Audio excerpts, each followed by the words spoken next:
అందరికీ నమస్కారం. నేను మీ ఆయుర్వేద డాక్టర్ చిట్టిబొట్ల మధుసూదన శర్మని. ఈ వీడియోలో పురుషాంగం యోనిలోనికి ప్రవేశించడం లేదా అనేటువంటి అంశానికి సంబంధించినటువంటి వివరాలు తెలుసుకోబోతున్నాం.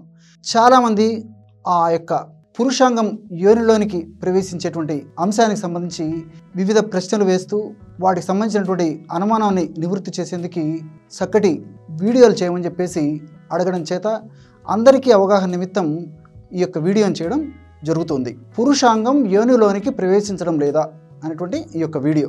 ఈ యొక్క ఇబ్బంది అనుమానము పురుషులకు కలుగుతుంటుంది, స్త్రీలకు కలుగుతుంటుంది. పురుషులకు ఎలా కలుగుతుందంటే పురుషాంగము పెద్దగా ఉండడం చేత యోనిలోనికి ప్రవేశించడం లేదని చెప్పేసి పురుషులకు సందేహం కలుగుతుంటుంది. అట్లే స్త్రీలకి పురుషాంగం పెద్దగా ఉండడం పాటు వాళ్ళ యొక్క యోని భాగం చిన్నదిగా ఉండడం వల్ల ఆ పురుషాంగం యోనిలోకి ప్రవేశించడం లేదని చెప్పేసి స్త్రీలకు కూడా కలుగుతూ ఉంటుందన్నమాట. ఏది ఏమైనప్పటికీ పురుషాంగం స్తంభించినప్పుడు ఆ స్తంభించినటువంటి పరిస్థితిలోనే పురుషాంగం యోనిలోనికి ప్రవేశిస్తుంది అన్నమాట. ఇక్కడ సర్వసాధారణంగా కొన్ని రకాలైనటువంటి విషయాల గురించి మనం అర్థం చేసుకోవాలి. భార్యాభర్తల మధ్యలో లేకపోతే భాగస్వాముల మధ్యలో చక్కటి సహకారం లేకపోయినా, లేకపోతే భర్త మీద కానీ భాగస్వామి మీద కానీ భయము, ఆదుర్ద, ఆందోళన ఇలాంటివి ఉన్న స్త్రీకి వెజైనా భాగంలో యోని భాగంలో కండరాలు ఫ్రీగా రిలాక్స్ కాలేవు అనమాట. అంటే సంభోగ సమయంలో పురుషాంగం స్తంభించినప్పటికీ స్త్రీకి ఇలాంటి వివిధ కారణాల వల్ల ఆ యొక్క సమయంలో దాంపత్య సమయంలో యోని భాగంలో ఉన్నటువంటి కండరాలు సడలింపు లేకపోవడం చేత పురుషాంగ ప్రవేశం యోనిలోనికి జరగదనమాట. అంతేకాకుండా ఒక్కొక్కసారి ప్రయత్నం చేసినప్పటికీ స్త్రీలు చాలా నొప్పితో ఫీల్ అయ్యేటువంటి పరిస్థితి ఏర్పడుతూ ఉంటుంది. దానివల్ల మరింత బాధకులు ఉండడం వల్ల ఒకవేళ సంభోగంలో పాల్గొంటే మరింత నొప్పి కలుగుతున్నటువంటి ఇబ్బందితో వాళ్ళు ఆ యొక్క పరిస్థితి నుంచి కూడా దూరం అయ్యేటువంటి పరిస్థితి ఏర్పడుతూ ఉంటుంది. ఈ విధంగా యోని భాగము పురుషాంగ ప్రవేశానికి కన్వీనియంట్గా లేకపోవడం కారణంగా ఉంటుందన్నమాట. దీన్నే వెజనిస్మస్ అనేటువంటి పేరుతో పిలుస్తూ ఉంటారు. కొంతమంది అమ్మాయిలకి ఆ సమయంలో ఫీలింగ్స్ లేకపోయినా, అదేవిధంగా వాళ్ళకి శృంగారం మీద ఆసక్తి లేకపోయినా అప్పుడు కూడా యోని కండరాలు రిలాక్స్ కాలేవు అనమాట. ఆ యోని కండరాలు ఎప్పుడైతే రిలాక్స్ కాలేవో పురుషాంగం స్తంభించినటువంటి పురుషాంగం కూడా ఆశించిన స్థాయిలో తృప్తికరంగా యోనిలోనికి ప్రవేశించడం కష్టంగా ఉంటూ ఉంటుందన్నమాట. ఈ విధంగా వివిధ రకాలైనటువంటి కారణాల వల్ల యోనిలోనికి పురుషాంగం సక్రమంగా ప్రవేశించలేనటువంటి పరిస్థితి ఏర్పడుతుంది.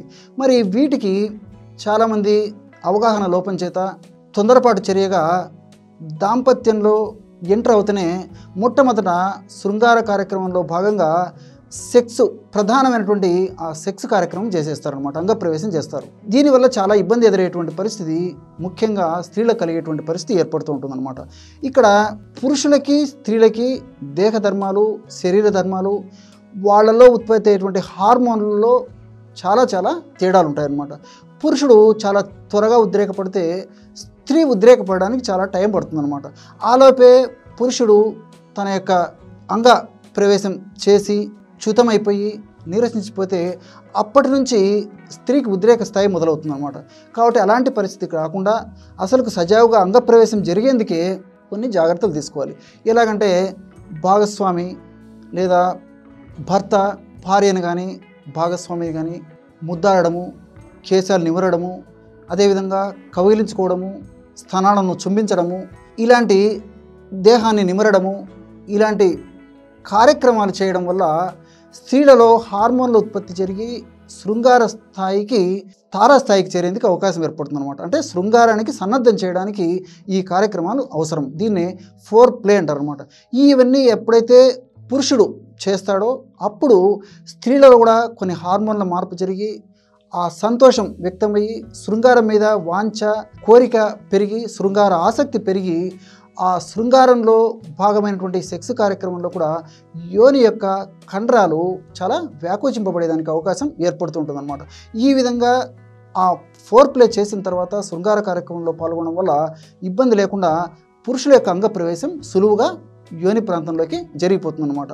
కొన్నిసార్లు క్రమక్రమంగా ఈ విధంగా చేయడము, అదేవిధంగా కాన్పు కావడము ఈ విధంగా జరగడం వల్ల క్రమక్రమంగా యోని కండరాలు కూడా కొంత సడలింపు స్థాయికి వచ్చేసి శృంగార కార్యక్రమంలో పాల్గొన్నప్పుడు ఆ యోని కండరాలు రిలాక్స్ అయిపోవడం చేత క్రమక్రమంగా వారికి ఆ యొక్క ఇబ్బంది కూడా లేకుండా పురుషాంగం సులువుగా ప్రవేశించేటువంటి పరిస్థితి కూడా ఏర్పడుతుంది.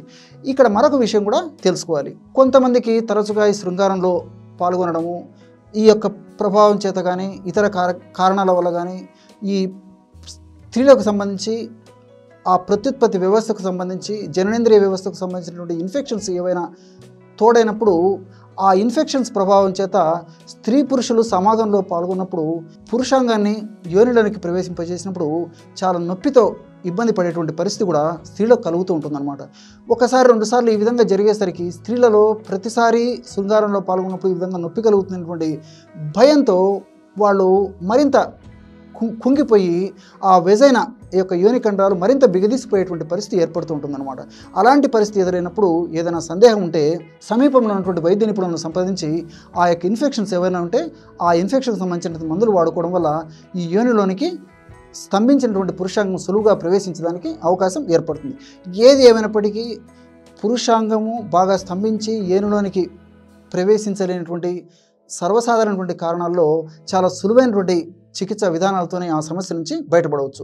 ఉదాహరణకి కొబ్బరి నూనె కానీ లేకపోతే ఆముదం కానీ ఇలాంటి ఒక తైలాలని పురుషాంగం భాగంలో సున్నితంగా లేపనం చేసేసి సున్నితంగా మర్దన చేసి అదేవిధంగా యోని భాగంలో కూడా ఈ యొక్క తైలాన్ని అంటే కొబ్బరి నూనె కానీ ఆముదాన్ని కానీ అప్లై చేసేసి ఆ యొక్క దాంపత్య కార్యక్రమాన్ని వాళ్ళు కొనసాగించి ఆ పురుషాంగాన్ని యోనిలోనికి ప్రవేశింపజేసినట్లయితే చాలా సులువుగా యోనిలోనికి అంగప్రవేశం జరిగిపోతుంది. కాబట్టి చాలామంది చెప్పుకోలేక బాధపడేటువంటి ఈ సమస్యకి ఈ యొక్క వీడియోలో చక్కటి అవగాహనను మీరు తెచ్చుకున్నారు కదా. మరొక వీడియోలో మరొక అంశంతో మళ్ళీ కలుద్దాం. అంతవరకు నమస్కారం. మీ చిట్టిబొట్ల.